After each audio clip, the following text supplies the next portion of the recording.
विष्णू सहस्रनामाच्या विशेष नामांचा अर्थ बघता बघता 57 श्लोक काल आपण पाहिले. 58व्या श्लोकातलं पहिलं विशेषण आहे महावराहो. वराह अवताराचा उल्लेख या विष्णू सहस्रनामात खूप ठिकाणी येतो, वेगवेगळ्या संदर्भात येतो. कारण पृथ्वीचं रक्षण करणं हा विष्णूचा स्वधर्म आहे आणि म्हणून हिरण्याक्षाने पळवलेली पृथ्वी पाताळातून वर काढणारा असा हा महान वराहाच्या रूपाने दशावतारातला हा तिसरा अवतार, या अर्थाने त्याला महावराह असं म्हटलेलं. आणि म्हणूनच त्याला वराह अवताराच्या स्वरूपामध्ये ओळखलं जातं. दुसरी फोडची अशी होते वर आणि अह. महा तर आहेच तो, पण वर म्हणजे श्रेष्ठ आणि अह म्हणजे दिवस. ब्रह्मदेवाचा दिवस हा आपल्या मनुष्य प्राण्यांच्या पृथ्वीवरील दिवसापेक्षा कितीतरी पटीने मोठा असतो. या अर्थाने ज्याचा अह म्हणजे दिवस अतिशय वर म्हणजे मोठा आहे, महान आहे, खूप दीर्घ प्रदीर्घ आहे असा तो महावरा. पुढचं विशेषण घेतलंय गोविंद. आता हा जो गोविंद आहे हाही शब्द आपल्याला एकदा येऊन गेलेला आहे. गोचे आपण अनेक अर्थ पाहिले, वाणी, इंद्रिये आणि गाय. तर या सगळ्या अर्थाने हा जाणला जातो. विंद म्हणजे मिळवला जातो, प्राप्त केला जातो. म्हणजे काय तर वाणीचाही तोच स्वामी आहे, इंद्रियांचाही तोच स्वामी आहे आणि गोपाल या अर्थाने तर तो गोविंद आहेच. आता ही विशेषणं पुन्हा पुन्हा आलेली आहेत आणि म्हणून फारसं त्याच्या आता खोलात जायची आपल्याला गरज नाही. तर इथे जे गोविंद आलेलं आहे ते गो हा शब्द वाणीच्या संदर्भात घ्यायचा आहे, की जो वाणीच्या द्वारे जाणला जातो. वाणी म्हणजे बोलणं. आपले जे वेद आहेत हे सगळे मौखिक परंपरेने चालत आलेले आहेत. लिखित स्वरूपात आधी नव्हते. बोलण्यातून गुरुच्या तोंडून ऐकून शिष्य पाठ करायचे. या अर्थाने हा वाणीच्या रूपाने जाणला जाणारा असा हा भगवंत आहे. पुढचं विशेषण घेतलंय सुषेण. त्याची फोड करताना सु आणि सेना असंही केलेलं, ज्याची सेना सुरेख आहे, सुंदर आहे. आता या भगवंताची सेना म्हणजे कुठली तर परमात्म्याची जी काही अवतार कल्पना आहे त्या अवतार कल्पनेमधला प्रत्येक जीवात्मा हा त्याची जणू काही सेना आहे. आणि अशा अर्थाने त्याला सुषेण असं सुद्धा म्हटलेलं आहे. किंवा संकल्प हा सुद्धा त्याची एक सेनाच आहे. सेना काय करते तर शत्रूपासून आपलं रक्षण करते. मग हा भगवंत जो आहे हा स्वतःची सेना स्वकार्यक्षम ठेवतो, शोभिवंत ठेवतो. सु म्हणजे चांगली, सुंदर. अशा अर्थाने ज्याची सेना अतिशय कार्यक्षम आहे असा हा सगुण विश्वातला परमात्मा इथे अपेक्षित आहे. दुसरा अर्थ असा निघतो की ज्याच्या भोवतीचा परिवार हा सुंदर. कुठे सेना अर्थ काढलाय, कुठे परिवार अर्थ काढलाय. आता ह्या विश्वकुटुंबाचा पसारा हाच त्याचा परिवार झाला. आणि त्या अर्थाने सुद्धा निसर्गातलं जे सौंदर्य आहे ते सौंदर्य या भगवंताचीच लीला आहे असं या ठिकाणी समजायचं. पुढचं विशेषण घेतलेलं आहे कनकांगदी. कनक म्हणजे सोनं, शुद्ध सोनं. त्याला कनक, हिरण्य, सुवर्ण असे खूप शब्द आहेत संस्कृतमध्ये. तर हा सोन्याचं काय आहे याचं अंगदी. अंगद म्हणजे बाहुभूषण. ज्याने आपल्या भुजेवरती, दंडावरती सोन्याची बाहुभूषणं घातलेली आहेत, भुजबंद घातलेले आहेत, ज्याला आपण केयूर असा शब्द वापरतो. तर असा हा सोन्याची भूषणे घालणारा दंडावरती म्हणजेच काय, ज्याचे दंड बलदंड असतील त्याच्यावरतीच ही आभूषणं शोभून दिसणार. आणि म्हणून हा ज्याच्या भुजा बलवान आहेत, सामर्थ्यशाली आहेत, अशा अर्थाने हा कनकांगदी आहे. किंवा आद्य शंकराचार्यांनी एक स्तोत्र लिहिलं आहे, त्याच्यामध्ये विष्णूच्या पायाच्या नखापासून तर त्याच्या मस्तकावरल्या केसांपर्यंतचं वर्णन तो कसा आहे, कशी आभूषणं घेतलेलं आहे. कारण भगवंताला, परमात्म्याच्या सगुण रूपाला आभूषणं, अलंकार घालायला आपल्याला खूप आवडतात. कुठलंही मंदिरातला कुठलाही देव असो, देवता असो, आपण त्यांच्या अंगावरती सोन्याचे अलंकार घालत असतो. अशा अर्थाने विष्णुपादादी दिकेश शांत वर्णन स्तोत्र एवढ्या मोठ्या नावाचं एक शंकराचार्यांचं स्तोत्र आहे. तर विष्णुपादाद केश, केश म्हणजे केसांपर्यंतचं असं त्याचं वर्णन सगळ्या आभूषणांनी नटलेले. म्हणजे पूर्वीच्या काळामध्ये किती प्रकारचे सोन्याचे अलंकार होते हे आपल्याला या स्तोत्रातून सुद्धा लक्षात येतं. आणि त्या त्या रूपातला विष्णू त्यांनी रंगवलेला आहे, नटलेला दाखवलेला आहे. तर अशा अर्थाने तो कनकांगदी आहे. आणि म्हणून या विशेषणामधून त्याचं सोन्यासारखं शुद्ध लखलखतं तेजस्वी रूप आपल्या लक्षात येतं. पुढचं विशेषण घेतलं आहे गुह्य. आता हा गुह्य म्हणजे अनाकलनीय तर आहेच, कळत नाही आपल्याला त्याचं स्वरूप काय आहे. सहजासहजी ज्याचं ज्ञान होत नाही त्याला आपण गुह्य ज्ञान, कूट ज्ञान असं म्हणतो. कूट म्हणजे सुद्धा कळायला अवघड, गुप्त ज्ञान. पुढचंच विशेषण गभीर आणि गहन घेतलेलंच आहे. गुह्य, गभीर, गहन आणि गुप्त, चार हे जे क्रम घेतले ते सगळे जवळजवळ समानार्थी आहेत. मग कुठला अर्थ घ्यायचा त्याच्यामध्ये? तर गुह्यचा अर्थ घ्यायचा ज्याचं तत्वज्ञान उपनिषदांमध्ये वर्णन केलेलं आहे ते अतिशय गहन आहे, गुह्य आहे, गभीर आहे. म्हणून सहजासहजी ज्याचं ज्ञान होत नाही अशा अर्थाने त्याला गुह्य म्हटलेलं आहे. गीतेतल्या 15व्या अध्यायामध्ये शेवटचा श्लोक आहे, इति गुह्यतमं शास्त्रम मया मिदमुक्तम मया नघ एतद्बुद्ध्वा बुद्धिमान स्यात् कृतकृत्यश्च भारत. तर हा एक गुह्यतमं शास्त्र. मी तुम्हाला कुठलं शास्त्र सांगितलं तर अतिशय गुह्यच्याही तम म्हणजे श्रेष्ठ, गुह्यातलं गुह्य असं गुह्यतम श्रेष्ठ शास्त्र मी तुम्हाला या 15व्या अध्यायातून सांगतोय. अशा अर्थाने या ठिकाणी परब्रह्माच्या परमगुह्याचा उल्लेख या विशेषणामध्ये केलेला. पुढचे विशेषण त्याच अर्थाने आहे गभीर. गभीरचा खरा अर्थ होतो खोल. एखादी विहीर किती खोल असते तसं हा गभीर आहे. आता इथे खोल म्हणजे काय आहे तर त्याच्याजवळ पोचणं अवघड आहे अशा अर्थाने खोल आहे. खोल विहिरीतून पाणी काढणं जसं अवघड जातं तसा हा गभीर आत्मा आहे परमात्मा. आणि म्हणून त्याचं काय गभीर आहे तर ज्ञान, ऐश्वर, बल, गुण, पराक्रम सगळंच फार गहन आहे.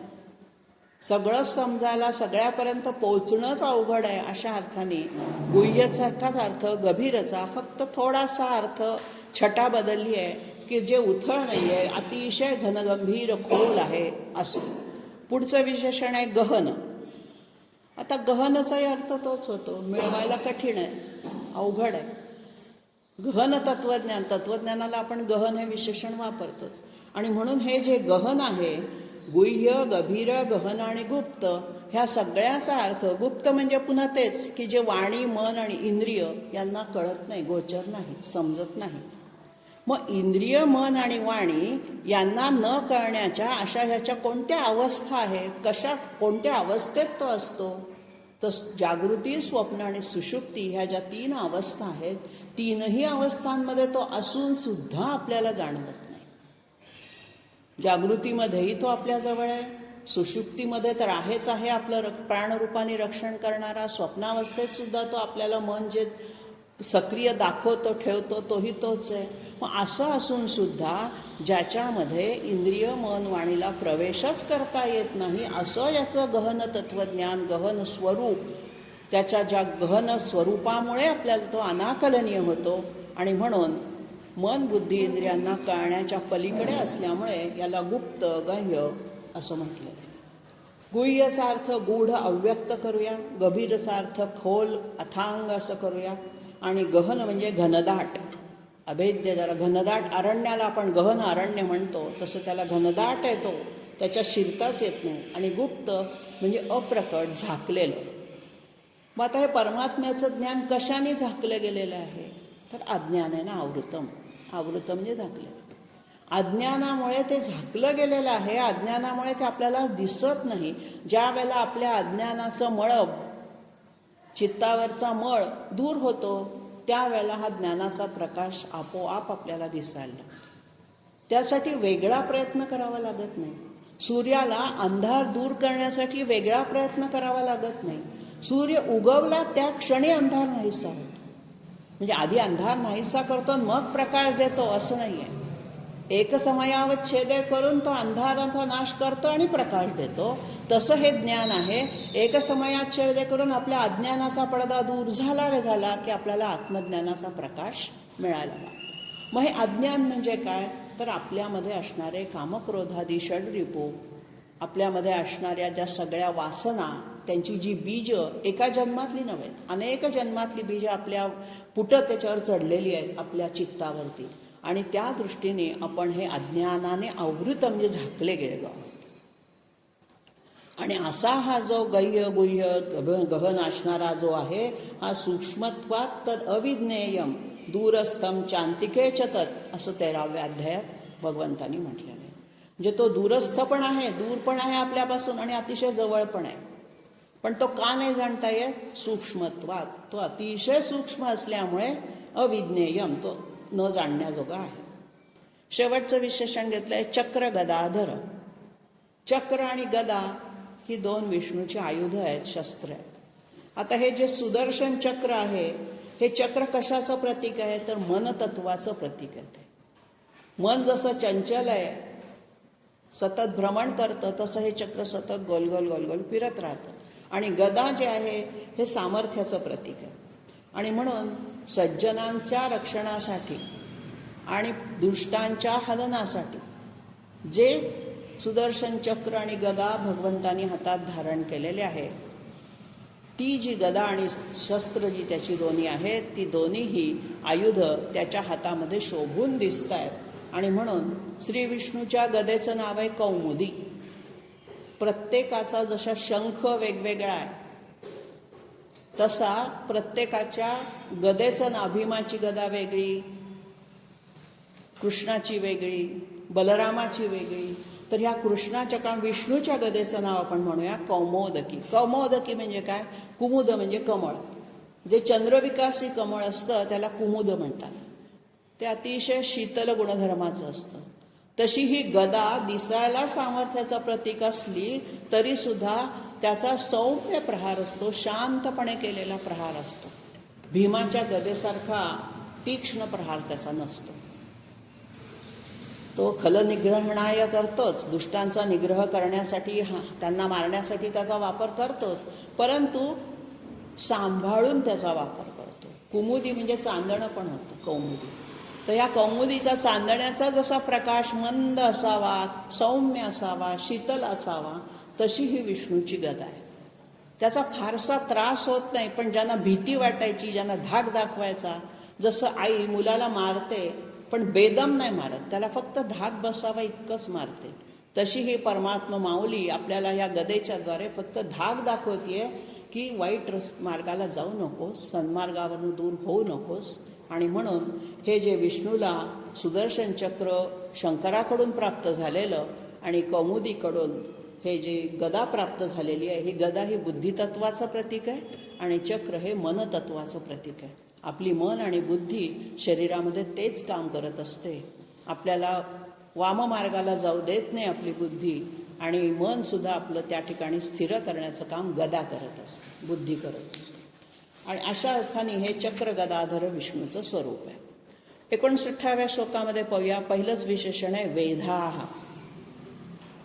आता वेधस म्हणजे विधाता, या सृष्टीची रचना करणारा, त्या अर्थाने ब्रह्मदेव या रूपातून त्यांनी जो अंशरूपाने जन्म घेतलेला आहे, त्या परब्रह्माने आधी स्रष्टा ब्रह्मदेव निर्माण केला आणि त्याला सांगितलं विरचय सृष्टीम, आज्ञा केली त्याला की सृष्टीची रचना कर. आणि मग ते रचना करण्यासाठी जे काही भांडवल लागणार आहे ते ब्रह्मदेवाला कोणी पुरवलं? तर या परमात्म्याने पुरवलं. आणि म्हणून सृष्टीम रचय सांगितल्यानंतर स्वतःच्या कार्याच्या निर्मितीसाठी लागणारं वेधाः, विधान करणारा, हा असा हा सृष्टी निर्माण करणारा असा हा शेवटी परमात्माच आहे, ब्रह्मदेवाच्या रूपात आहे. पुढचं विशेषण आहे स्वांगः. आता जे निर्माण करायचं आहे, ती जी सृष्टी, त्याचं अंगभूत तत्व पण तोच आहे. स्व अंग, अंग म्हणजे अंगभूत असणारं. जसं दागिने निर्माण करायचे आहेत, त्याचं अंगभूत तत्व काय असतं? सोनं असतं. सोन्यापासूनच दागिने तयार होतात. मग सोनंही तोच, सोन्यापासून बनलेले दागिनेही तोच, घडवणारा सोनारही तोच. अशा अर्थाने इथे स्वांग हे विशेषण वापरलेलं आहे. म्हणजे हा परमात्मा अंगभूत आहे सगळ्या कार्याच्या मागचा. पुढचं विशेषण घेतलंय अजितः. अजितः कोणाकडून न जिंकला गेलेला.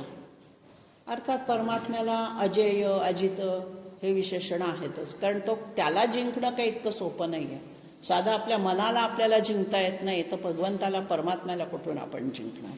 म्हणून जो कोणाकडूनही कधी जिंकला गेलेला नाही अशा अर्थाने तो अजेय आहे, अजित आहे. पुढचं विशेषण घेतलंय कृष्ण. कृष्ण रूपातला विष्णू तर आपल्याला माहिती आहे, पण इथे कृष्ण शब्द जो घेतलाय तो काळ्या सावळ्या रंगाचा व्यास या अर्थाने घेतलेला आहे. 3 जणांना कृष्ण शब्द वापरतात. श्रीकृष्णाला, व्यासांना आणि अर्जुनाला सुद्धा म्हटलेलं आहे. आणि म्हणून इथे जो अर्थ आहे तो व्यास या अर्थाने घेतला. पुढेही व्यासांचा उल्लेख येईलच, त्यावेळेला आपण व्यासांची जास्त माहिती पाहू. हा जो कृष्णवर्णीय असणारा कृष्णद्वैपायन व्यास आहे. विभूतीमध्ये म्हटलंय मुनीनाम अप्यहम व्यासो. सगळ्या मुनींमध्ये मी व्यास मुनी आहे अशी विभूती दिलेली आहे. हा जो व्यास महर्षी आहेत हे पराशर ऋषी आणि सत्यवती यांचा हा पुत्र आहे. महाभारतामध्ये या व्यासांचं फार मोठं आहेच. आपल्याला विष्णू सहस्रनाम जे लिखित स्वरूपात मिळतंय तीही व्यासांचीच कृपा आहे. वेदव्यास असं त्यांना म्हटलं जातं. निरनिराळ्या नावातून ह्या व्यासांचा उल्लेख केला जातो. त्यांनी वेद हा अतिशय अफाट होता, त्याला मर्यादित करून ऋग्वेद, यजुर्वेद, सामवेद, अथर्ववेद असे 3 भाग आहे. 4 त्याचे भाग, 3 खरे भाग आहेत. ऋग्वेद, यजुर्वेद आणि ऋग्वेद पद्यमय आहे, यजुर्वेद गद्यमय आहे आणि सामवेद गेय आहे. आणि त्याला परिशिष्ट म्हणून एक अथर्ववेद जोडला त्यांनी. आणि अशा रीतीने वेदांची सुटसुटीत रचना करणारे म्हणून त्यांना वेदव्यास म्हणतात. ते कृष्णद्वैपायनात बेटावरती जन्माला आले, यमुनेच्या बेटावर, म्हणूनही त्यांना कृष्ण असं म्हटलेलं आहे. आणि व्यास वि अधिक आस असा त्यात धातू काढला जातो. आणि म्हणून ज्या ठिकाणी ही कृष्ण नावाची विभूती आहे तिथे हा जो व्यास रूपाने राहणारा पराशर ऋषीपुत्र असणारा असा जो हा व्यास आहे हे वेदांची रचना करणारा म्हणून त्याला वेदव्यास म्हटलं. पुढे घेतलंय ते रंगाने काळे सावळे होतेच म्हणून त्यांना व्यास म्हटलंय. दृढ हा घट्टपणे चिकटून राहणार. आपण एखादी गोष्ट पक्की पकडून ठेवली सुटू नये असा प्रयत्न करून तर त्याला आपण म्हणतो घट्ट धरून ठेवलंय. तर असा हा घट्ट धरून ठेवलेला म्हणजे कशाशी तो घट्ट धरता येतो, तर ज्याच्या स्वरूपाची किंवा सामर्थ्याची कधी हानीच होत नाही. आपल्याला एकदा का त्याला आपण धरला की तो आपल्याजवळ घट्ट पकडून ठेवायचा प्रयत्न आपण करत असतो मनामध्ये, साधनेमध्ये, ध्यानामध्ये. परंतु तो घट्ट पकडून ठेवायला अवघड आहे. तो दृढ स्वतः आहे, परंतु स्वतः इतका खंबीर आहे की त्याला तिथून खेचून आपल्यापर्यंत आणणं हे सुद्धा फार अवघड आहे. अशा अर्थाने तो घट्ट चिकटून ठेवणारा. किंवा रामदासांनी म्हटलंय मना सज्जना हित माझे करावे, रघुनायका दृढ चित्ती धरावे. ह्या रघुनायकाला चित्तामध्ये दृढ धरून ठेवा असं मनाच्या श्लोकामध्ये त्यांनी रामदासांनी म्हटलंय. तेव्हा अशा पद्धतीने हा दृढ स्वतः तर घट्ट आहेच, स्थिर आहेच, पक्का आहेच, परंतु त्याला ओढून आणणं सुद्धा या परमात्म्याला आपल्या ठिकाणी स्थिर करणं हे अवघड आहे. पुढचं विशेषण आलेलं आहे संकर्षणोच्युतः. एकत्र घ्यायचं हे. संकर्षण हे बलरामाला उद्देशून वापरलेलं आहे आणि अच्युत म्हणजे विष्णू किंवा कृष्ण म्हणूया. कृष्ण आणि बलराम ही जोडी आहे. रोहिणीच्या गर्भातून तो गर्भ आकृष्ट करून देवकीच्या गर्भातून तो गर्भ आकृष्ट करून रोहिणी, वसुदेवाची दुसरी पत्नी रोहिणी, तिच्या गर्भात स्थापन केला. अशा अर्थाने संकर्षती ओढून काढला देवकीच्या गर्भातून आणि तो रोहिणीच्या गर्भात स्थापन केला आणि तो जो झाला मुलगा तो बलराम. ते कृष्णाचा हा मोठा भाऊ बलराम, 7वा पुत्र देवकीचा. तर असा हा संकर्षण म्हणजे त्या काळात सुद्धा एक गर्भ एका गर्भाशयातून काढून दुसरीकडे प्रस्थापित करण्याचं विज्ञान सिद्ध झालेलं आहे असे पुरावे याच्यात मिळतात. तेव्हा आपल्याकडच्या शास्त्रांमध्ये जे विज्ञान आहे अतिशय प्रगत अवस्थेत होतं. ऋग्वेदात तर काही उल्लेख असे आहेत की त्याला मादीची गरजच नाही आहे, स्त्री बीजाची, नरबीजातूनच उत्पत्ती झालेली. एवढं पुढे गेलेलं आहे विज्ञान. त्याच्यावरती आज संशोधन सुरू आहे, याच आधार घेतला जातो, पण याचा सविस्तर भाग आपल्याला मिळत नसल्यामुळे आपण त्या ठिकाणी कमी पडतो. ऋषी मुनींनी काय केलं होतं, हे ज्ञान थोडंसं गुप्त ठेवलं होतं, कारण त्याचा दुरुपयोग होऊ नये. प्रत्येक स्तोत्राला जे एक प्रकारचा शाप देऊन ठेवला आहे, विष्णू सहस्रनामात सुद्धा रुद्र शाप विमोचन विधी दिलेला आहे. त्याला रुद्राने शाप देऊन ठेवला आहे. का तर तो रुद्रशाप विमोचन विधी म्हटल्याशिवाय या विष्णू सहस्रनामाचं फलित तुम्हाला प्राप्त होऊ नये. दुष्टांच्या हातात पडल्यानंतर ते कसाही त्याचा वापर करू शकतात. आपण चांगली शक्ती मिळवण्यासाठी करतो, दुष्ट असुर शक्ती मिळवण्यासाठी, पाशवी शक्ती मिळवण्यासाठी करू शकतात. शेवटी तो भोलानाथ शंकर काय, जो असुर त्याची प्रार्थना करेल, तपश्चर्या करेल, त्याला प्रसन्न होऊन हवा तसा वर देऊन टाकणार आहे.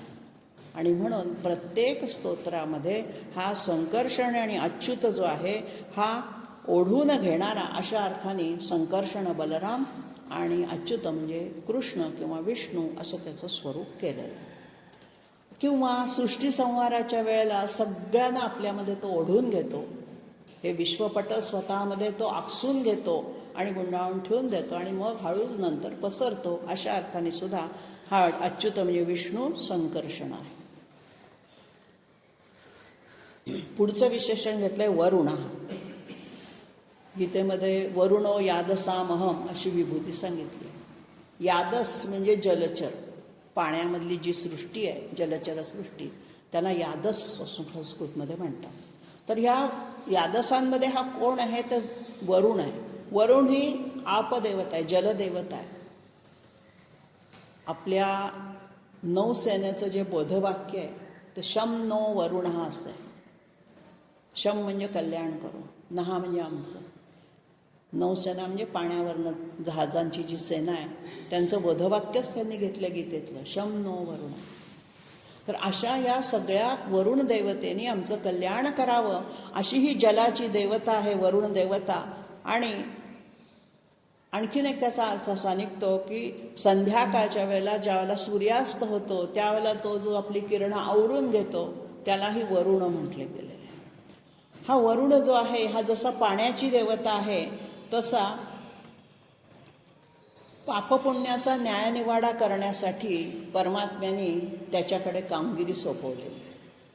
म्हणून नीतिमत्तेची देवता, न्यायनिवाड्याची देवता असंही वरुणाला म्हटलं जातं. म्हणजे प्रत्येकाच्या कृतकर्मांची पापपुण्यानुसार न्यून अधिक, पाप अधिक आहे का कमी आहे, न्यून आहे, अशा पद्धतीने कमी जास्त प्रमाणानुसार त्याला फळं देणं हे या वरुण देवतेकडे सोपवलेलं, निर्धारित केलेलं भगवंताचं काम आहे. आणि हा कश्यप आणि अदिती यांना 2 पुत्र झाले, मित्र आणि वरुण. कश्यप ऋषी हे अतिशय सगळ्यात मूळ मानले गेलेले आहेत. आणि म्हणून ज्यांना कोणाला गोत्र माहिती नसतं ना त्यांना कश्यप लावा असं गुरुजी सांगतात, कारण ते सगळ्या ऋषींचे मूळ आहेत. तर अशा या कश्यप आणि अदितींचा हा पुत्र आहे वरुण, आणि दुसरा होता मित्र. पुढचंच विशेषण घेतलेलं आहे वारुण.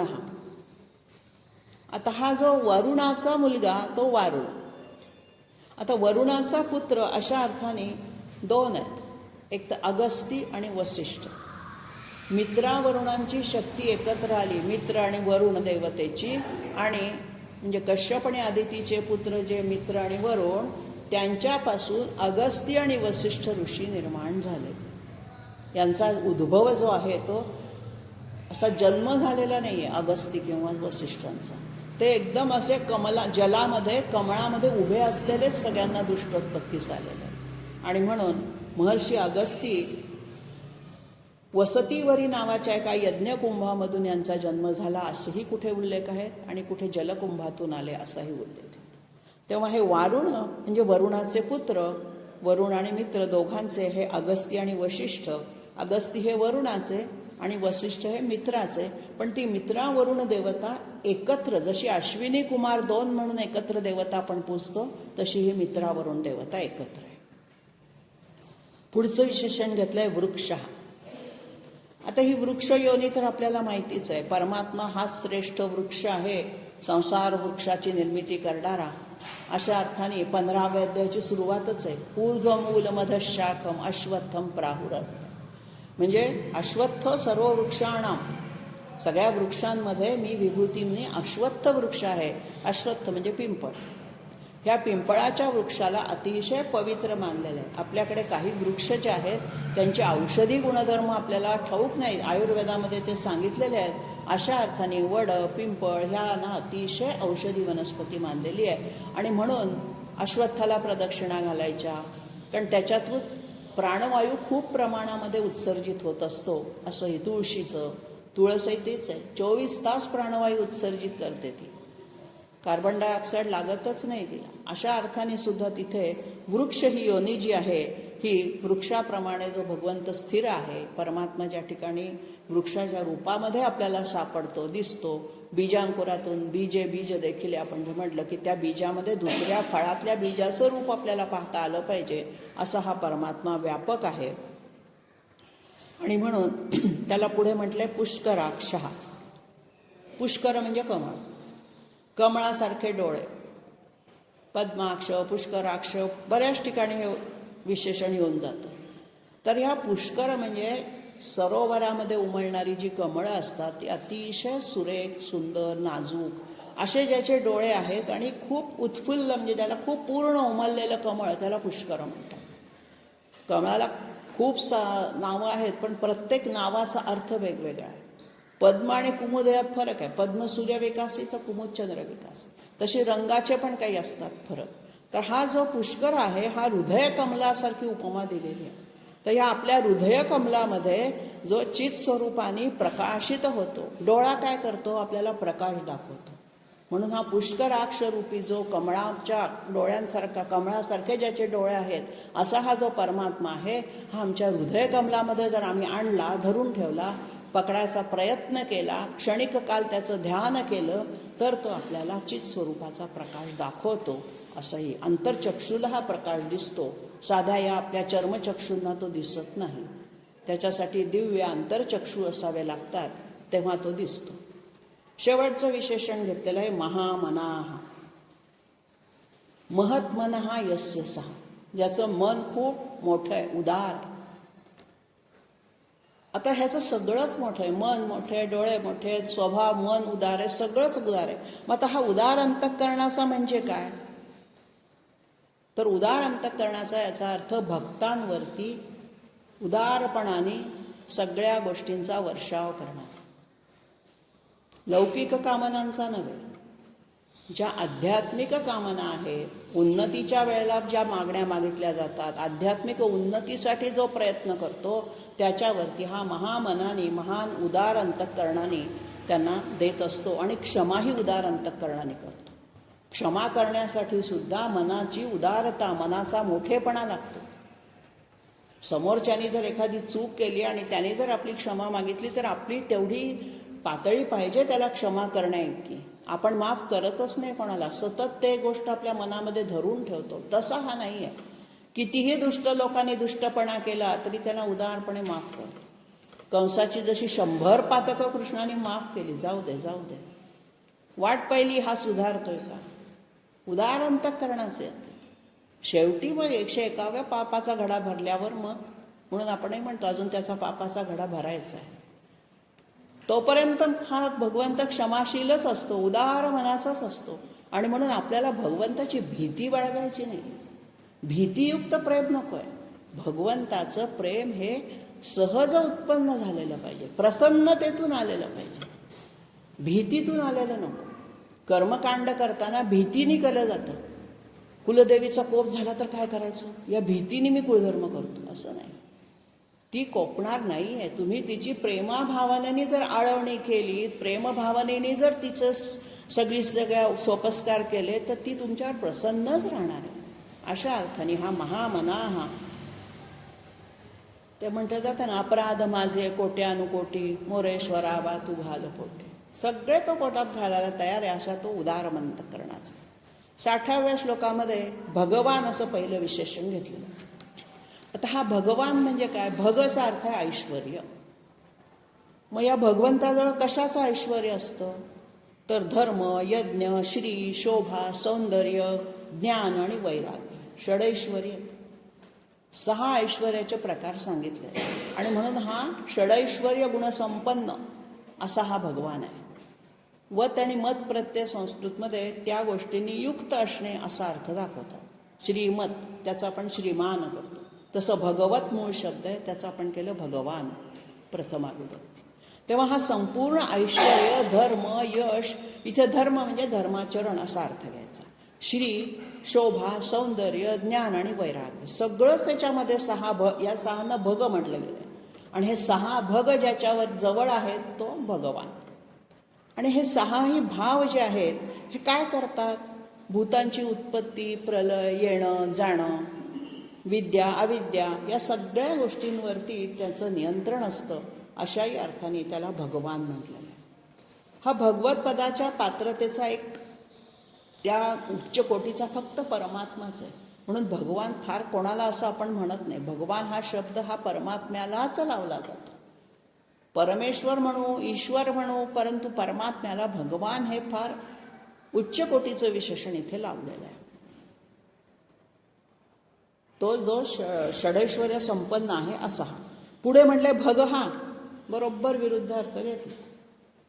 भगाने युक्त आहे, ऐश्वर्याने युक्त आहे आणि भगाचं हनन करणारा, हा म्हणजे हत्या करणारा, हनन करणारा. मग हा हनन केव्हा करतो या सगळ्या षडैश्वर्य गुणांचं? 6 प्रकारचं जे ऐश्वर्य आहे हे संहाराच्या, प्रलयाच्या वेळेला तो हनन करतो, सगळं आपल्याकडनं हिसकावून घेतो, ओढून घेतो आपल्याकडे. अशा अर्थाने त्याला भगहा असं सुद्धा म्हटलं. म्हणजे भगवान परमात्मा जीवाला आत्मलाभ करून देण्यासाठी त्याच्या शरीराचे आणि त्याच्या अनुगत येणाऱ्या भोगांची जी काही कालरूपाने सतत हनन करत असते. आपल्याला जी काही कालरूपाने भोग भोगायचे त्याचे भोग भोगून संपले की उलट आनंद व्यक्त केला पाहिजे. आपल्यावरती जर ऋण असेल, कर्ज असेल, आपण कर्जाचे हप्ते फेडत जातो, आपल्याला आनंद होतं का दुःख? पैसे आपल्याजवळ जातात कर्जाचे हप्ते फेडतात, पण आपल्याला आनंद होतो, बरं वाटतं, सुख होतं. का? तर आपल्यावरचं एकदाचं कर्ज मिटेल. तसे हे प्रारब्धाचे भोग म्हणजे आपल्या डोक्यावर असलेला कर्जाचं ओझ आहे. जेवढे भोगून ते हप्ते फेडता येतील तेवढे फेडायचेच. प्रारब्धाचे भोग आले म्हणून रडत बसायचं नाही. भोग येणारच. तुम्ही जर कर्ज घेतलेलं आहे तर ते फेडावं लागणारच. आणि उलट आहे, जितके भोग आपण जास्त फेडू तितकं आपलं पापाचा हा जो आहे हा कमी कमी होणार आहे. कर्जाचं आपल्यावरचं डोक्यावरचं ओझं कमी होणार आहे. अशा अर्थाने हा भग हा आहे. पुढचं विशेषण घेतलंय आनंदी. या अर्थाची आपण काल 4 विशेषणं पाहिली. आनंदो नंदनो नंदा. तेव्हा आनंदाने युक्त सगळ्या. आता हा आनंद म्हणजे परमानंद, ब्रह्मानंद. आत्मानंद प्राप्त झाल्यानंतर जो आनंद मिळतो तो ब्रह्मानंद. अशा त्या आनंदाने तो युक्त आहे. पुढचं विशेषण आहे वनमाली. आता गळ्यामध्ये वनाच्या फुलातली, राना फुलाची सुद्धा माळ देवाला चालते. त्याला काही सुगंधित फुलांची माळ हवी असते असं नाही आहे. आणि म्हणून तो वनमाली धारण करणारा आहे किंवा वैजयंती माला धारण करणारा, अशा या अर्थाने त्याला वनमाली म्हटलं. त्याच्याच पुढचं विशेषण हलायुध घेतलं. वनमाली म्हणजे श्रीकृष्ण आणि हलायुध म्हणजे पुन्हा बलराम. कृष्ण बलरामाची जोडी या ठिकाणी पुन्हा आलेली आहे. तर हा जो हल म्हणजे नांगर, नांगर हे ज्याचं आयुध म्हणजे शस्त्र आहे हा बलराम. बलरामाच्या हातामध्ये कायम नांगर दाखवलेलं असतं. तो कृषीप्रधान सत्तेचं प्रतीक आहे. आणि म्हणून हा हलायुध हा सुद्धा बलराम हा सुद्धा कृष्णाचाच अंश आहे. आणि म्हणून त्याला हलायुध असंही म्हटलं. आनंदी, वनमाली, हलायुध झाला. आता पुढचं आहे आदित्य. आता हे आदित्य आणि ज्योतिरादित्य हे 2 जोडी. आदित्य म्हणजे काय? सूर्य. सूर्याच्या 12 नावात आपण आदित्याय नमा म्हणतो. तर हा आदित्य म्हणजे अदितीचा पुत्र म्हणून त्याला आदित्य म्हणतात. आता हा अदितीचा पुत्र आदित्यानामहं विष्णू असंही विभूतीमध्ये म्हटलेलं 10व्या अध्यायात. मग हा जो विष्णू आहे तोच सूर्याचं स्वरूप आहे. म्हणून आदित्यही असं त्याला विशेषण विष्णूला लावतायत. आणखीन एक अर्थ निघतो. आदितीचा पुत्र जसा सूर्य आहे तसा आदितीचा पुत्र वामन पण आहे. वामनाने नंतर आदितीच्याच पोटी जन्म घेतलेला आहे, वामन अवतार. अशा अर्थाने वामन या अर्थाने पण आदित्य आहे, सूर्य या अर्थाने पण आहे तेव्हा हा विष्णू जो आहे हा सूर्य हा अधिभौतिक आहे आणि विष्णू हा आध्यात्मिक आहे. ज्योतिरादित्य म्हणजे सूर्यमंडलाच्या ज्योतीमध्ये, प्रकाशामध्ये जशी समईची निरांजनाची ज्योत असते, त्या ज्योतीमधला जो काही अग्नितेजाचं तत्व आहे तेच सूर्याचं तत्व आहे. सूर्याचं प्रचंड प्रमाणात आहे, ज्योतीमध्ये सूक्ष्म रूपात येतं. पूजेच्या वेळेला निरांजनाची ज्योत आपण जी लावतो किंवा संध्याकाळी समयी जी देवाजवळ लावतो, ते जे ज्योती स्वरूप आहे तो सुद्धा विष्णूच आहे. म्हणून ज्योतिरादित्य, आदित्य म्हणजे प्रकाश किंवा ज्या ठिकाणी तेज आपण म्हणूया, तर अशा हा ज्योतीमधला तेज सुद्धा तोच आहे. मोठ्या प्रमाणामधला तेजाचा प्रकाश जो सूर्य तोही तोच आहे. म्हणजे स्थूल आणि सूक्ष्म सगळीकडे तेजरूपाने पृथ्वी आप तेज हे जे पंचमहाभूतातलं तेज हे जे हे आहे पंचमहाभूत, त्याच्यामध्ये त्याचाच अंश दडलेला आहे. आणि म्हणून आपण सूर्याची उपासना करतो. आपण काय म्हणतो? सूर्यनारायणाला अर्घ्य द्या. नुसतं सूर्याला अर्घ्य म्हणत नाही, सूर्यनारायणाला अर्घ्य द्या. मग हे सूर्यनारायण कसा? तर हा विष्णू स्वरूप आहे, म्हणून सूर्यनारायणाला अर्घ्य अर्पण करायचं. म्हणजे हा नारायणाच्या स्वरूपातला सूर्य आहे. हे आपल्या रोजच्या आपण पूजेमध्ये शब्द वापरतो, पण सूर्यनारायण का म्हणलं त्याला? तर तो नारायणाचा तेजोनिधीचाच अंश आहे.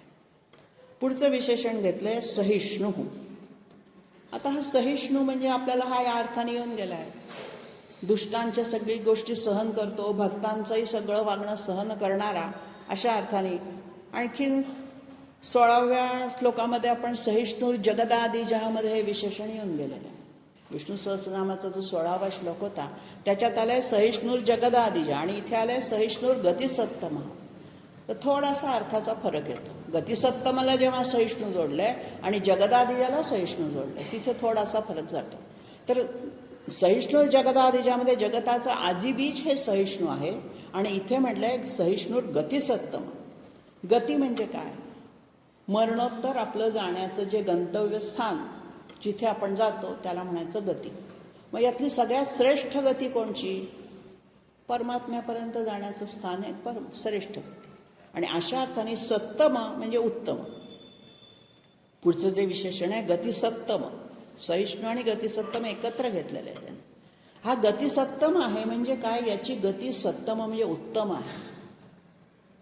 उदधिकतम आणि सतधिकतम, उत्तम आणि सत्तम म्हटलं. तर हा जो सत्तम गती असणारा सगळ्यात श्रेष्ठ गती म्हणजे वैकुंठ लोक, शिवलोक आपण ज्याला म्हणतो, आनंद लोक त्याच्याही वरचा. आपण जे पंचकोश पाहिले त्यातला जो शेवटचा आनंदमय कोश, त्या आनंद लोकामध्ये गेल्यानंतर जो आपल्याला आनंद होतो तो ब्रह्मानंद, परमानंद, तो नष्ट होतच नाही, तो चिरकाळ टिकणार आहे. अशी गती ज्याची आहे, गतिसत्तम जो आहे, म्हणजे आत्मज्ञान झाल्यानंतर जी सद्गती मिळते, सत अधिक गती सद्गती, तर ती सद्गती म्हणजे ह्या भगवंताची आत्मसत्तम किंवा गतिसत्तम असं त्याला म्हटलेलं आहे. अशा अर्थाने हा जिथून पुन्हा परत येण्याची शक्यता नाही अशी जी गती, असं जे स्थान, गंतव्यस्थान, असं ज्याचं स्थान आहे तो गतिसत्तम. पुढच्या शब्दामध्ये श्लोकामधलं पहिलं विशेषण आहे सुधन्वा. आता धन्वा म्हणजे धनुष्य. ज्याचं धनुष्य सु म्हणजे चांगलं आहे. जेव्हा जेव्हा भगवंताने अवतार घेतले सगळ्यांच्या हातामध्ये आपल्याला धनुष्य दिसतं. मग हे अत्यंत सुंदर धनुष्य त्यांनी धारण केलेलं आहे, एवढंच याच्यातून नाही सांगायचं. इथे काय म्हटलंय? सु म्हणजे चांगलं आणि धन्वा म्हणजे हे काय आहे? युद्धाचं साधन आहे. धनुष्याची हे युद्धाची अनेक साधन आहेत, त्यातलं धनुष्य एक साधन आहे. अजूनही बरीच साधनं आहेत युद्धाची. आणि म्हणून साधन जे आहे ते चांगलं असलं पाहिजे. मग आपल्याला कशाचं साधन व्हायचं? धर्माचं साधन व्हायचं. धर्मप्राप्तीसाठी आपल्याला तपश्चर्या करायची, साधना करायची. मग त्यासाठी कोणतं साधन चांगलं? तर नरदेहाचं. नरदेहा प्राप्त झालेला आहे आपल्याला, त्यावेळेलाच आपल्याला परलोकासाठी काहीतरी प्रयत्न करता येतात. मनुष्य देहामध्ये आल्याशिवाय पुन्हा आपल्याला चांगल्या मार्गावरती जायला दुसरा वाट नसते दुसऱ्या योनींमध्ये. आणि अशा अर्थाने नरदेह सु म्हणजे उत्तम, धनु म्हणजे साधन, नरदेह हेच ज्याचं उत्तम साधन आहे असे आपण, आपला जो स्वामी तो सुधन्वा. शरीर माध्यम खलु धर्म साधनम असं गीतेमध्ये आलेलं आहे. तेव्हा शरीराच्या साधनाद्वारे अशा भगवंताकडे जाण्याचा मार्ग किंवा चांगलं धनुष्य असणारा सुधन. पुढे म्हटलंय खंड परशु. या श्लोकामध्ये ना परशुरामाचा उल्लेख वारंवार आलेला आहे. परशुराम अवतार जो होता, 6वा अवतार आपण त्याला म्हणतो दशावतारातला, तर हा जो अवतार होता परशुरामाचा, त्याच्या संदर्भामध्ये हे खंड परशु हे विशेषण वापरलं. जमदग्नी ऋषी आणि रेणुका माता यांचा हा पुत्र. जमदग्नी अतिशय संतापी होते. अजूनही आपण कोणी संतापले म्हणतो काय जमदग्नीचा अवतार आहे. तर ह्या जमदग्नी ऋषींनी या परशुरामाला जन्म दिलेला आहे आणि म्हणून त्याला खंड परशु, त्याच्या हातामध्ये कायम परशु असतो, कुऱ्हाडीसारखं असणारं ते एक शस्त्र. तर या परशुचं विशेष असं आहे की तो परशु ह्यांनी अनेक लढायांमध्ये, परशुराम हा खूप वर्ष अजूनही तो म्हणजे ज्याला आपण सप्तचिरंजीव म्हणतो त्यात परशुराम आहे, त्यांना मृत्यू नाही आहे, अमर आहेत ते. तर असा हा शत्रूचे तुकडे त्यांनी परशुनी केलेले आहेत. खंड म्हणजे तुकडे, ज्यांनी परशुच्या साह्याने अनेक शत्रूंना मारलेले, अनेक क्षत्रिय राजांचा त्यांनी पराभव केलेला आहे. 21 वेळा पृथ्वी निक्षत्रिय केली असं हा हे लक्षणेने म्हटलेलं आहे. म्हणजे काय, एकदा जर निक्षत्रिय गेले तर पुन्हा क्षत्रिय येईल कुठून? तशा अर्थाने नाही. जो राजा क्षत्रिय असून वंशातला असून सुद्धा दुराचारी आहे अशा 21 राजांना त्यांनी मारलेलं आहे, असा त्याचा अर्थ. नाहीतर आपल्याकडे लगेच पुढची मुलं आम्हाला विचारायला लागतात 21 वेळा कशी काय निक्षत्रिय करायची? एकदा निक्षत्रिय झाल्यावर पुन्हा क्षत्रिय आला कुठून निक्षत्रिय करायला? तर असा अर्थ त्यात लाभलेला नाही आहे. तर क्षत्रिय राजे उन्मत्त झाले होते बळाच्या सामर्थ्यावर, अतिशय क्षात्र तेजाने उन्नत होते, वंश परंपरांगत त्यांच्यामध्ये तो पराक्रम आलेला होता. आणि अशा लोकांना कुठेतरी बांध घातला पाहिजे, ते काम परशुरामाने केलेलं आहे. म्हणून खंड परशु असं परशुरामाला उद्देशून याच्यात म्हटलेलं आहे. आणखीन याचं काय, अखंड परशु असं सुद्धा परशुरामाच्या नावामध्ये घेतलेलं आहे, ज्याचा परशु कधी खंडित झाला नाही, कधीच त्याचा परशु तुटला नाही. त्या परशुनी त्यांनी खंड केले, तुकडे केले. पुढचं विशेषण सुद्धा परशुरामालाच उद्देशून आहे, दारुण. हा दारुण म्हणजे कठोर. एखादं कठोर कार्य केल्याशिवाय यश मिळत नाही. दारुण पराभव झाला आपण म्हणतो, पराभव सुद्धा दारुण असतो. अतिशय वाईट रीतीने हरला अशा अर्थाने दारुण पराभव आपण. तर हा जो कठोर कर्म करणारा हा जो आहे, हाही परशुरामच आहे. मग याने अशी कुठली कठोर कर्म केली ती कथा आपल्याला माहिती आहे.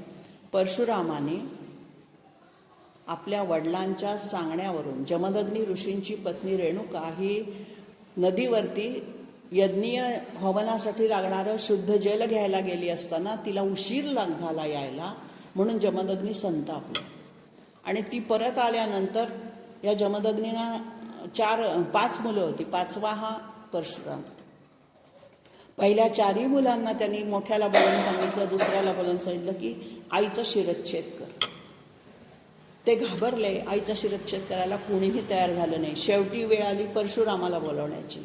परशुरामाला त्यांनी बोलवलं आणि सांगितलं, पित्याची आज्ञा शिरसावंद्य मानून अतिशय दारुण कठोर अंतःकरण करून त्यांनी पत्नीचा आपल्या आईचा शिरच्छेद केलेला. त्यांना माहिती होतं की आपल्याला आपले वडील पुन्हा वर माग म्हणतील. आणि मग तसंच घडलं. त्या जमदग्नीने त्याला सांगितलं, आता मी तुझ्यावर प्रसन्न झालो आहे, तू पित्याची आज्ञा मोडली नाहीस, तुझ्या भावांनी ती ऐकली नाही माझं काही, तू ऐकलंस, आता तू वर. मग त्यांनी ते 3 वरांमध्ये एका वरांमध्ये आपल्या आईला जिवंत केलं. आणि काय सांगितलं, नुसतं जिवंत करा असं नाही, तर तिला या घडलेल्या गोष्टीची स्मृती राहू नये असं सांगितलं. केवढं मन मोठे.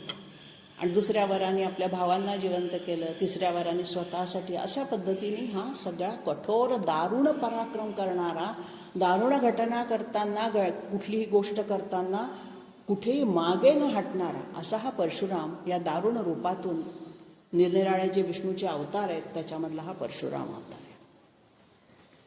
तेव्हा दारुण कर्म त्यांनी केलं. आणखीन पुढचं जे विशेषण आहे द्रविण प्रदाह, ते सुद्धा पुन्हा परशुरामालाच लागू पडतं. द्रविण शब्द आहे, द्रविडन, द्रविड. हा द्रविण जो आहे याचा अर्थ आहे धन, संपत्ती. प्रद म्हणजे देणार. मग आता द्रविणप्रद म्हणजे काय? परशुरामाने सगळी पृथ्वी जिंकून घेतली होती, विश्वजित यज्ञ पण केला होता. मग कश्यप म्हणजे लक्षात आलं की हा इतका पराक्रमी आहे की हा सगळ्या पृथ्वीला जिंकून घेतोय, पृथ्वीवरती इतका रक्तपात होतोय, याला कुठेतरी अडवलं पाहिजे. म्हणून त्या यज्ञामध्ये दक्षिणा काय घेणार असं ज्या वेळेला कश्यप मुनींना परशुरामाने विचारलं. कश्यप हे त्याचे गुरु होते, कश्यपांकडनंच त्यांनी अनुग्रह घेतलेला होता. तर त्याने सांगितलं, कश्यपांनी मला सगळी पृथ्वी दान दे. कश्यपांना संपूर्ण पृथ्वीचं दान करणारा द्रविणप्रद आहे तो. त्यांनी विचारही नाही केला, एका क्षणार्धात त्यांना सांगितलं दिली तुम्हाला. असं पृथ्वीचं रक्षण रक्तपातापासून कश्यप ऋषींनी केलं. म्हणून त्यांना कश्यपांना सगळ्यात मूळ असं ऋषींचं म्हटलं जातं. तर असा हा द्रविणप्रद आहे. आणि आध्यात्मिक अर्थाने काय तर आपल्याला आत्मज्ञानरूपी धन देणार.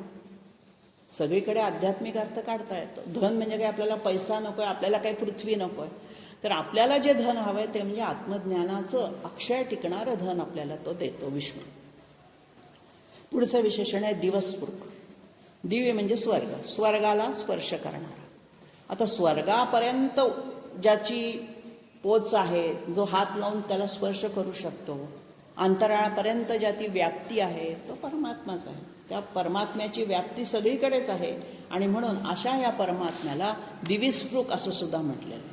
आता परशुराम सुद्धा असेच दिव्य होते, अलौकिक पराक्रम होता त्यांचा, अमर होते. आणि म्हणून त्यांचंही दिविस्पृक, स्वर्गीय सुख, स्वर्गीय स्पर्श ज्यांना अनुभवता आला ते दिविस्पृक. पुढचं विशेषण घेतलं आहे सर्वदृक् व्यासः. मी जे मग अशी म्हटलं व्यासांचा उल्लेख पुढे येणार आहे, तो इथे आला. व्यास कसे होते? सर्वदृक्. सर्वदृक् म्हणजे सगळ्या प्रकारच्या ज्ञानाचा विस्तार करणारे. व्यास शब्दाचाच अर्थ आहे विव्यस, विस्तार करणे. मग त्यांनी काय केलं? व्यस्यती इति व्यासा, सगळा विस्तारलेला ज्ञानसाठा गोळा केला. भगवंतांनी विस्तार केलेलाच होता, तो सगळा त्यांनी विस्तार जपला, सांभाळला आणि त्याचे व्यवस्थित भाग केले वेदांचे आणि आपल्याला दिले. सगळ्या प्रकारचं ज्ञान त्याच्यात आहे. आणि म्हणून एका वेदाचे 4 भाग करून अनेक शाखा उपशाखा त्यांनी केल्या. असा हा सर्वदृक्, सर्वदर्शी, त्रिकालाज्ञ असे हे व्यास महर्षी होते. म्हणून वेदव्यास असंही त्यांना म्हणतात, बादरायण व्यास असंही त्यांना म्हणतात. बदरिका वनामध्ये त्यांचा जन्म आहे म्हणून त्यांना बादरायण व्यास असेही म्हणतात. ह्याच व्यासांच्या जन्माला आपण व्यासपौर्णिमा, गुरुपौर्णिमा म्हणून साजरी करतो. अख्ख्या जगात गुरु होते ते व्यास. व्यासोच्छिष्टं जगत सर्व. असं एकही क्षेत्र किंवा एकही ज्ञानाची शाखा अशी राहिली नाही की ज्याच्यावरती व्यासांनी आपलं लिखाण केलं नाही. म्हणून व्यासोदी उच्छिष्ट केलं आहे, सगळं जग त्यांनी उष्ट केलेलं आहे. अशा अर्थाने हा वेदव्यास हे सर्वदृक् होते, सगळ्या प्रकारच्या ज्ञानाचे ते ज्ञाते होते, जाणते होते. आणि शेवटचं विशेषण घेतलं आहे वाचस्पतीर अयोनिज. वाचस्पती विशेषण येऊन गेलं आहे, फक्त इथे त्याला जोडलं आहे अयोनिज. अयोनिज म्हणजे ज्यांचा जन्म मातेच्या योनीमधून झाला नाही असे, प्रकट झालेत एकदम. तर असे जे आहे हा कोण आहे? आणि वाचस्पती म्हणजे वाणीचा स्वामी, ज्याचं वाणीवरती प्रभुत्व आहे तो वाचस्पती, वाक्पटू.